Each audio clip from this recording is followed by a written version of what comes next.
ইন্নাল হামদালিল্লাহ ওয়াসসালাতু ওয়াসসালামু আলা রাসূলিল্লাহ আম্মা বা'দ আউযু বিল্লাহি মিনাশ শাইতানির রাজিম বিসমিল্লাহির রহমানির রহিম। কাছের ও দূরের সকল দর্শক শ্রোতা, আসসালামু আলাইকুম ওয়া রাহমাতুল্লাহি ওয়া বারাকাতুহু। আশা করি সবাই ভালো আছেন, সুস্থ আছেন। আল্লাহ রাব্বুল আলামিন আমাদের সবাইকে সুস্থ রেখে তার দ্বীনের পথে চলার তৌফিক দিন। সম্মানিত দর্শক শ্রোতা, আমরা জানি আমরা পৃথিবীতে আল্লাহ রাব্বুল আলামিনের অসংখ্য অগণিত সৃষ্টির মাঝে মানুষ সর্বশ্রেষ্ঠ এবং মানুষদের মধ্যে অসংখ্য অগণিত জাত এবং শ্রেণীর মধ্যে ইহুদি, বৌদ্ধ, খ্রিস্টান এবং অগ্নিপূজক অনেক মানুষের মাঝে আমরা হচ্ছি মুসলমানরা হচ্ছি সর্বশ্রেষ্ঠ জাতি।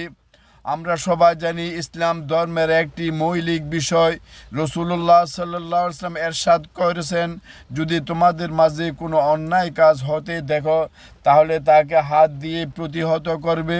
যদি হাত দিয়ে প্রতিহত করার শক্তি না থাকে তাহলে মুখ দিয়ে বাধা প্রদান করবে। যদি মুখ দিয়ে বাধা প্রদান করার সামর্থ্য না থাকে তাহলে মন দিয়ে ঘৃণা করবে। এবং রাসূলুল্লাহ সাল্লাল্লাহু আলাইহি ওয়াসাল্লাম এর পরে বলেন, ওয়া বাদা যালিকা লা ইয়াবকা হাব্বাতু খারদালিন মিন ঈমানিন, এরপরে কারো অন্তরে এক সরিষা পরিমাণও ঈমান তার অন্তরে বাকি থাকবে না। সম্মানিত দর্শক শ্রোতা, আমরা সবাই জানি বাংলাদেশ পৃথিবীর তৃতীয় বৃহত্তম মুসলিম রাষ্ট্র, কিন্তু আজ আমাদের দেশে কি হচ্ছে? আজ আমাদের দেশে অত্যন্ত ভয়াবহ শতাব্দীর বিগত 100 বছরের ভিতরেও বাংলাদেশ এই ধরনের নাজুক পরিস্থিতির সম্মুখীন হয়েছে।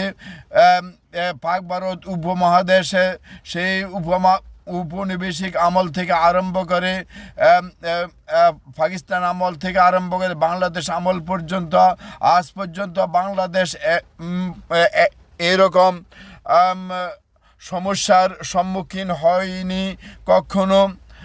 সম্পূর্ণ অবৈধ সরকার, সম্পূর্ণ অগণতান্ত্রিক সরকার, যাদের বৈধতার 1% নেই, সম্পূর্ণ অবৈধভাবে ক্ষমতা দখলকারী ভারতের পাঁচটা গোলাম এই সরকার একের পর এক যা কিছু করতে যাচ্ছে সেটা আমাদের বাংলাদেশকে ধ্বংস করার জন্য, বাংলাদেশকে বিদেশের কাছে, ইন্ডিয়ার কাছে বিক্রি করে দেওয়ার জন্য, বাংলাদেশের শিক্ষা, সভ্যতা, তাহাজিব, তামাদ্দুন সব কিছু ধ্বংস করে আজকে বাংলাদেশকে এক ধ্বংসের অতল গহ্বরে নিয়ে যাচ্ছে।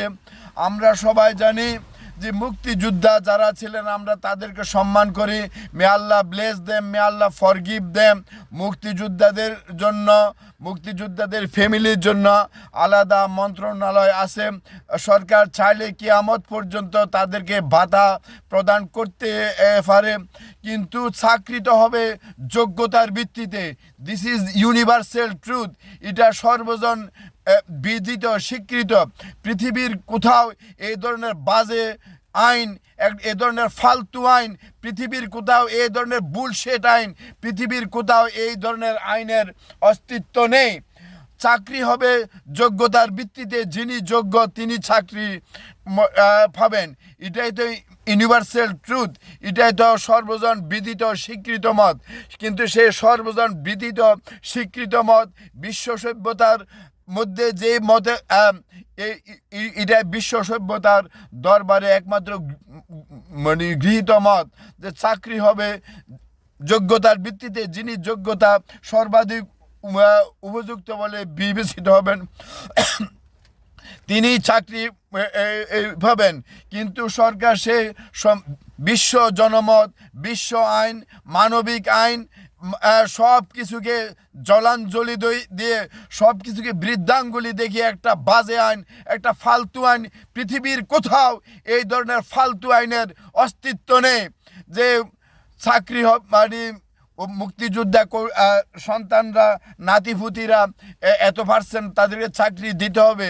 আর যেখানে ভুয়া মুক্তিযোদ্ধা, হাজার হাজার লক্ষ লক্ষ যে মুক্তিযোদ্ধার যে আমরা কথা শুনতেছি, ভুয়া মুক্তিযোদ্ধা হাজার হাজার নয়, লক্ষ লক্ষ, যাদের মা বাবার জন্ম স্বাধীনতার যুদ্ধের পরে, কি আজকে তাদেরকে পর্যন্ত বাধা দেওয়া হচ্ছে, চাকরি দেওয়ার জন্য ফাঁই করা হচ্ছে। এটা মূলত এই জাতিকে ধ্বংস করে দেওয়ার জন্য, এই জাতিকে, এই রাষ্ট্রকে ব্যর্থ রাষ্ট্র, অকার্যকর রাষ্ট্র হিসাবে পরিণত করার জন্য, ভারতের পাঁচাটা গোলাম হিসাবে এই সরকার এইগুলি করতেছে। আজকে আমাদের ছাত্র জনতা এই অন্যায়ের বিরুদ্ধে সোচ্চার হয়েছে, রুখে দাঁড়িয়েছে, কিন্তু অত্যন্ত ন্যাক্কারজনকভাবে আমাদের হাজার হাজার ছাত্রকে দুনিয়া থেকে বিদায় করে দেওয়া হয়েছে। হাতির ঝিলে শত শত লাশ, রায়ের বাজার বৌদ্ধ শহীদ বুদ্ধিজীবী কবরস্থানে গণকবরের সন্ধান পাওয়া গিয়েছে। জুবের মধ্যে, খালের মধ্যে, বিলের মধ্যে, ব্রিজের মধ্যে শত শত বেওয়ারিশ লাশ সন্ধান পাওয়া যাচ্ছে। আমাদের হাজার হাজার হাজার হাজার অসংখ্য অগণিত ছাত্রকে অন্যায়ভাবে খুন করা হয়েছে।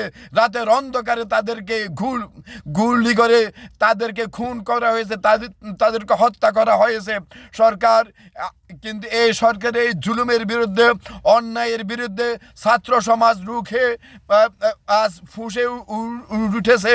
আমাদের সকল শ্রেণীর তৌহিদি জনতা, মেহনতি মানুষ, রিক্সাওয়ালা, গার্মেন্টস শ্রমিক, সর্বস্তরের মানুষ তাদের সাথে একাত্মতা ঘোষণা করেছে। সম্মানিত দেশবাসী, সুদূর আটলান্টিকের এপার থেকে আমি মোহাম্মদ শিহাবুদ্দিন, আল কোরআন রিসার্চ একাডেমির প্রতিষ্ঠাতা, আহ্বায়ক, প্রেসিডেন্ট, আমি এই দীপ্ত কণ্ঠে ঘোষণা করতে চাই, বাংলার মানুষ, তোমরা এই ছাত্র সমাজের সাথে তোমরা একাত্মতা পোষণ করে রাজপথে নেমে পড়ো। এটা তোমাদের জন্য, আপনাদের জন্য ফরজে আইন।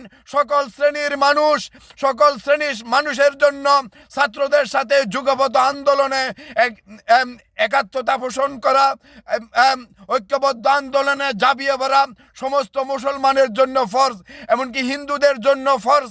কারণ আজকে বিগত 40 বছর 50 বছর দেখা গেছে এই ছাত্রলীগের মাধ্যমে, আওয়ামী লীগের মাধ্যমে এই হিন্দু সমাজ, সংখ্যালঘু সম্প্রদায় সবচাইতে বেশি জুলুমের শিকার হয়েছে, সবচাইতে বেশি লুটতরাজের শিকার হয়েছে। কাজেই সম্মানিত দেশবাসী, আগামীকাল ছাত্র সমাজ লং মার্চের ডাক দিয়েছে। আজ আর বসে থাকার সুযোগ নেই। আপনাদের প্রতি আকুল মিনতি জানাচ্ছি। আপনাদের প্রতি ফরজ, সকলের প্রতি ফরজ, নামাজ রোজার চাইতে অনেক অনেক বেশি গুরুত্বপূর্ণ ফরজ হচ্ছে এই মুহূর্তে ছাত্র সমাজের সাথে রাজপথে নেমে পড়া। এটা সকলের জন্য ফরজ। এই এক দফার আন্দোলন আমাদেরকে সফল হতে হবে, বা ছাত্র সমাজদেরকে সকলকে সফল হতে হবে।